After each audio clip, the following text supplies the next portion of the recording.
Good morning, students. Today we are going to study a poem Rain on the Roof. According to the title, it's a clear and evident that means where the raining is on the roof. बारिश कहाँ हो रही है? बारिश छत पे हो रही है. तो by this poem, who is the poet? Poet is belonging from US. He is also a politician and a journalist as well as a poet. तो यहाँ पर he is sitting in a room where he is sitting in a room and the raining is on the roof. When it is raining at that time, in his mind there are many fancies arising. So here by this poem he want to express his feelings, which kinds of fantasies comes in his mind. So let's carry on.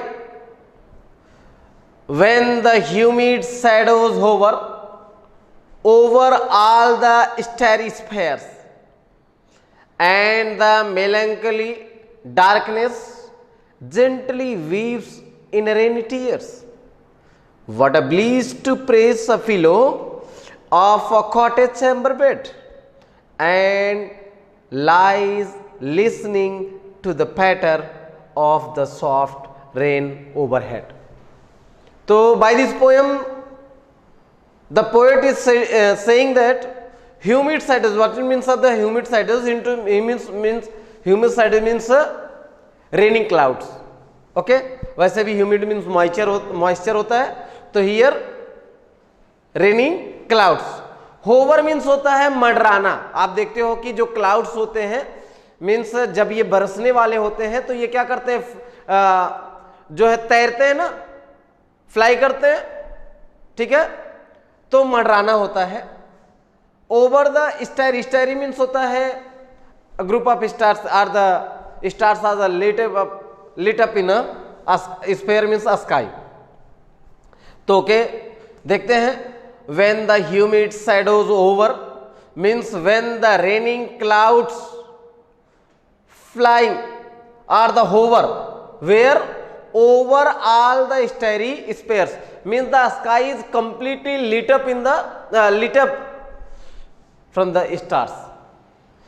आसमान में तारे भरे हुए हैं. The sky is completely lit up with the stars. आसमान में तारे भरे हुए हैं और the humid shadows over, उसके ऊपर क्या हो रहे हैं? Raining clouds are flying. ये बरसने वाले बादल मंडरा रहे हैं. And the melancholy darkness, here darkness means night की बात की जा रही है, रात. मेलेंकली मीन्स होता है सैड. बोल रहे हैं एंड द मेलेंकली डार्कनेस, और जो नाइट है वो क्या है? सैड है, उदास है. रात उदास है. जेंटली वीव्स इन रेनी टीयर्स, और जब कोई उदास होता है तो उसके आंखों से आंसू गिरते हैं. तो यहां पर gently weaves in the rainy tears, और ये जो नाइट है जो उदास है वो क्या, कैसे आंसू रो रही है, कैसे उसके आंसू गिर रहे हैं? रेन्स के रूप में. बराबर. तो पोएट क्या कहना चाहता है? The raining clouds are flying over the sky and the sky is completely lit up with the stars and the dark is sad are in a grip moods and night is a weeping. Dark means, as I told you, means night. It's weeping when it is reviving at that time the rainy tears are falling. ये बरसात रूपी आंसू उसके आंख से गिर रहा है। और वो क्या बोल रहा है poet? What a bliss, what a boon, कितना आनंद आता है to press the pillow.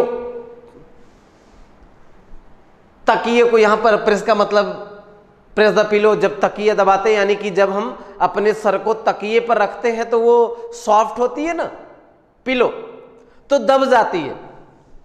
Of a cottage chamber bed, cottage chamber bed means he was, as I told you, he was in his room and he when he put his head over the pillow in his room at that time and lies listening to the patter. patter means होता है उसके थप थप की आवाज, means the sound of the soft rain overhead, means the rains are falling over the roof. ये जो बारिश है छत पर गिर रही है, और जब बारिश छत पर गिरती है तो उसकी जो साउंड है वह उसको कानों के पास पहुंच रही है, और ये बहुत स्वीट साउंड है। कितनी अच्छी जो है आवाज उसके कानों तक पहुंच रही है। Next, every tinkle on the shingles. Tinkle तो आप जानते हो, tinkle tinkle little star, twinkle twinkle है सॉरी। तो यहां पर every tinkles on the shingles has an echo in the hearts. अब देखिए इको आया है, ये साउंड में होता है, जब आप इको कर देते हो तो उसमें क्या होता है, वो उसकी आवाज जो है कई बार रिपीट करती है, थोड़ा सा ज्यादा बढ़ जाता है उसका। तो every tinkle on the singles, यहां पर सिंगल्स का मतलब होता है रेक्टेंगल टाइप्स ऑफ स्पेयर्स, जैसे दाद होती है ना ऐसे रिंग गोला गोला, उसी तरीके से बोल रहे हैं कि उसके हृदय में जब ये बारिश होती है तो उसके हृदय में एक ऐसी आवाज उठती है, किसकी तरह? सिंगल्स की तरह। And the thousands dreamy fancies, और तब थाउजेंड्स फैंसीज मतलब होता है बहुत सारी विचार, thinkings comes in his mind into busy being starts. Busy being start मतलब आना शुरू कर देती हैं। तो जब ये बारिश होती है तो उसके बारिश होती है तो उसके दिल में बहुत तरीके से दिल में आवाज आती है, और फिर उसके दिमाग में बहुत सारी जो है फैंसीज आना शुरू कर देती हैं।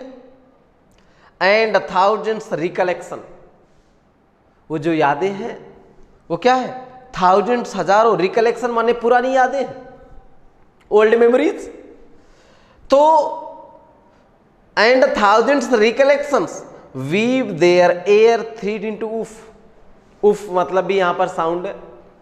तो यहां पर देखिए एंड द थाउजेंड्स रिकलेक्शन, जो पुरानी बहुत सारी मेरी पुरानी यादें हैं, वीव मतलब बुनना, क्या? देयर एयर थ्रीड्स इनटू उफ। जब वो साउंड आती है ना, अब साउंड आएगी तो उसमें तो कोई धागा होगा नहीं, एयर थ्रीड होगा। तो ये जो हवाओं के रूप में धागे आते हैं वो बहुत सारे उसकी पुरानी यादों को लेकर के आते हैं। As I listen to the pattern, कब? जैसे ही वह, as I listen to the pattern means जैसे ही वह, when as he hear the sound of the rains, जैसे ही वह क्या करता है, उस बारिश की आवाज को सुनता है। Of the rain upon the roof means the rain which was falling on the roof. when he heard the sound of the rainings at that time, old memories comes in his minds। बहुत सारी उसकी पुरानी यादें उसके दिमाग में आती हैं। अब होता क्या है? Now in memory comes my mother. अब बोल रहा है, पहले तो उसने बोला कि बहुत सारी जो है पुरानी यादें मेरे दिमागों में आती हैं। अब वो बोल रहा है कि when the rains falls over the roof at that time by the sound of these rains, now in memory comes my mother. अब मेरी माँ की याद आती है। As she used in years agone, कैसी याद? ऐसा लगता है कि जैसे मेरी माँ जब थी तो वो क्या करती थी, वह मुझे दुलारती थी, प्यार करती थी, छोटे छोटे गाने कहानियां सुनाती थी। ऐसा लग रहा है कि सालों पहले जैसे मेरी माँ मुझे प्यार किया करती थी, दुलारा करती थी, लोरियां सुनाया करती थी, वैसे ही ये बारिश जब हो रही है तो मुझे मेरी माँ की यादें आ रही हैं। ऐसा लग रहा है कि मेरी माँ जो है वह मुझे कहानियां सुना रही हैं, लोरियां सुना रही हैं और मुझे प्यार कर रही है। अर मतलब बिफोर। तो यहां देखिए, to regard the darling dreamers, darling का मतलब प्रिय। तो क्या बोल रहे हैं, ऐसा लगता है कि मुझे लिखा है रिगार्ड, टू रिगार्ड मतलब ध्यान देना, डार्लिंग ड्रीमर्स, ड्रीम मतलब सपना, ड्रीमर्स मतलब सपने देखने। और ऐसा लग रहा है सपने में मेरी माँ जैसे बोलती ही, पहले मुझे माँ बोलती थी कि तू मुझे बहुत लाडला है, तू मुझे बहुत ज्यादा प्रिय है। और she left them till in dawn, और मैं इतना अपने माँ को इतना ज्यादा प्रिय था कि जब सुबह हो जाती थी, डॉन का मतलब होता है क्या, प्रातःकाल, अर्ली मॉर्निंग, जब सुबह हो जाती थी तब भी वह मुझे सोने के लिए छोड़ देती थी कि जाने दो, बच्चा है छोटा। Oh I feel her fond look on me as I list, list मतलब यहां पर listen, it is the abbreviation form of the listen. यहां पर बार बार वही वर्ड्स आ रहा है इसलिए लिस्ट कर दिया गया है to this refrain. Oh I feel her fond look on me as I list to the this refrain, मतलब अब यहां पर पोएट कहना चाहता है कि जब वह फिर क्या करता है, इन गिरते हुए बारिश की आवाज को सुनता है तो वह अपनी माँ को याद करता है। आई फील हर, ऐसा लगता है कि जैसे माँ मेरे पास है, वह मुझे देख रही, लुक ऑन मी, वह मुझे देख रही है, मेरी तरफ देख रही है। कब? जैसे ही मैं इन सब साउंड को सुनता हूं, which is played upon the singles ना, जो ये सिंगल्स मतलब यहां पर जैसे लकड़ी उकड़ी का ऐसा गोल टाइप रहता है तो उस पर आवाज गिरती तो आवाज आती है ना, सॉरी बारिश गिरती है तो आवाज आती है ना। तो वही बोल रहे हैं कि जब बारिश की बूंदें उन पर गिरती है सिंगल्स पर, उससे जो आवाज आती है, by the patter of the rain, और उस बारिश से जो आवाज आती है ऐसा लगता है कि मेरी माँ मेरी आंखों के सामने है, वह मुझे देख रही है और मैं उसे देख रहा हूं। तो this was the poem in which the poet Koetskine वो एक्सप्रेस कर रहे हैं अपनी फीलिंग्स को जब बारिश होती है। I think you completely understand this lesson. Thank you, that's all.